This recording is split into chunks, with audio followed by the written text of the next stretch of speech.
अस्सलाम वालेकुम जी भैन, असी झुमरे के रहने वाले हैं।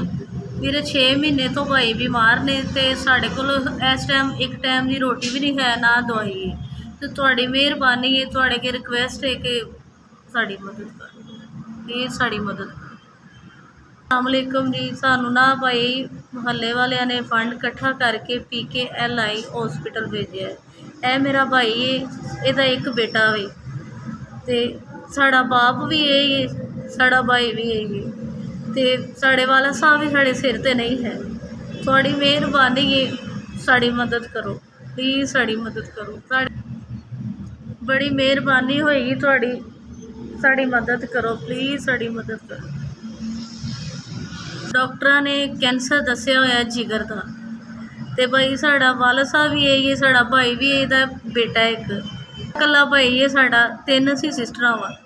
लाहौर दे विच साढ़े कोल कोई वसाइल नहीं, कोई नहीं है कि असी इहदा इलाज कर सकीए जां असी भैणां ही भैणां दियां हैं।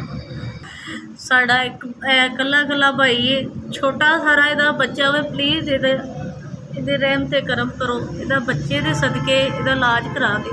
मैं दी सिस्टर हाँ, ये मेरा भाई है, थोड़ी मेहरबानी है, साड़ी मदद कर दो।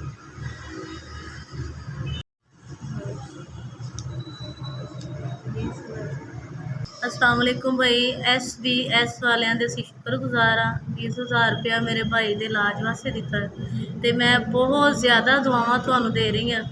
तो तुहाडी इस तरह ही तुसीं मदद लोगों की करते रहो। मालक तुहानूं जिंदगी तंदुरुस्ती दे, तुहाडे रिज़क च इजाफा करे, मेरे भाई नूं भी जिंदगी तंदुरुस्ती दे। भाई साढ़े घर के हालात इन्ने को नाजुक हो गए ने, 6 महीनों के अंदर अंदर भाई बीमार ने। साढ़े घर के बिल बिजली दे एक गैस, भाई मैं खाना नहीं खा सकती तो बिल कितों जमा करावांगी। ऐसा असी भाई थोड़े बड़े शुक्रगुजार हाँ, खाना भी दिता जे, तो तुसीं भाई जेड़ा पैसे भेजे ने, मैं बहुत ज़्यादा शुक्रगुजार हाँ। मेरी पूरी फैमिली तुहानूं हाथ चुक के दुआवां दे रही है।